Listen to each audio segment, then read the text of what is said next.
काश्तकार भाइयों वर्द आइए चलते हैं, बात करते हैं कि हमने अपनी जो फसलें हैं, अगर उनके अंदर नामियाती मादों की कमी को पूरा करने के लिए ख़ास तौर पर अगर ज़िंक इस्तेमाल करनी है, तो हमारी ज़मीन की जो सूरत हाल है वो क्या होनी चाहिए। याद रखें काश्तकार भाइयों, हमेशा ज़मीन का तज़किया करवाएँ, ख़ास तौर पर पीएच मालूम करवाएँ, अपनी ज़मीन की जो है वो रिपोर्ट बनवाएँ कि आपकी ज़मीन में किस चीज़ की कमी है, किस चीज़ की ज़रूरत है।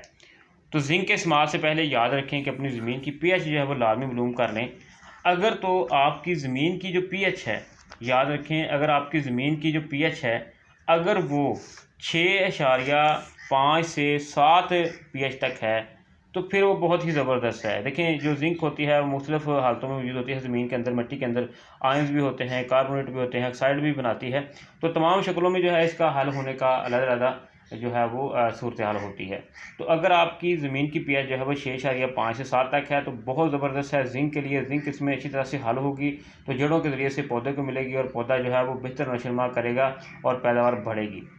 अगर आपकी ज़मीन की पीएच जो है वो 7 है, 7 से 8 के दरमियान है, तो फिर जो है अगर आप जब ज़िंक डालेंगे पानी के साथ दानेदार या पाउडर की शक्ल में, तो फिर होगा ये कि वो मिलेगी ज़रूर पौधे को, लेकिन वो 100% की बजाय जो है वो 70 से 60% तक मिलेगी, बाकी वो ज़मीन के अंदर रह जाएगी। यानी आपकी जो पीएच है वो 7 से 8 के दौरान है, तो फिर ज़िंक कम मिलेगी।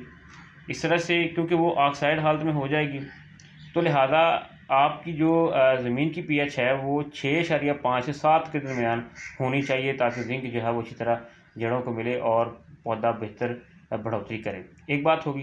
दूसरा है 7 के 8 के दरमियान होगी तो फिर ज़िंक जो है वो कम मिलेगी।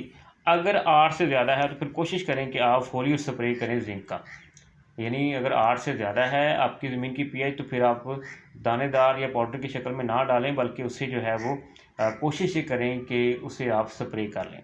ठीक है जी। तो लिहाजा काश्तकार भाइयों वर्द याद रखें, किसी भी फसल को ज़िंक डालने से पहले अपनी ज़मीन की पीएच, अपनी ज़मीन का बुखार जो है मालूम कर लें। याद रखें कि ज़ाहिर बात आपको पता है जब बंदे को बुखार होता है तो उस वक़्त वो बहुत सी चीज़ें जो है उसको दी जाती हैं तो वो नहीं खाता। आम तौर पर वो खाता है जब बुखार कम होता है, लेकिन जब उसे कुछ चीज़ें दी जाती हैं तो वो इनकार करता है, उसका दिल भी नहीं करता है।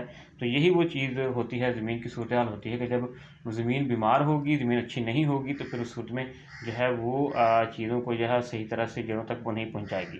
तो लिहाजा कोशिश करें कि हमेशा अपनी ज़मीन का तज़किया करवाएँ। पीएच मालूम करने के बाद जो है चाहे सल्फ़र डालें, चाहे ज़िंक डालें, चाहे बोरान डालें, तो इन चीज़ों को आप देख कर जो है सूरत हाल को देखते हुए अपनी फसल को डालें। ये नहीं है कि आपकी ज़मीन को जो है वो ज़रूरत किसी और चीज़ की है, आप डाल को छोड़ रहे हैं। नाइट्रोजन की ज़रूरत है, आप फास्फोरस पे ज़ोर रखे हुए हैं, फास्फोरस की ज़रूरत है, आप नाइट्रोजन पर ज़ोर रखे हुए हैं। तो लिहाजा हमेशा अपनी ज़मीन का तज़किया करवाया करें। शुक्रिया जी।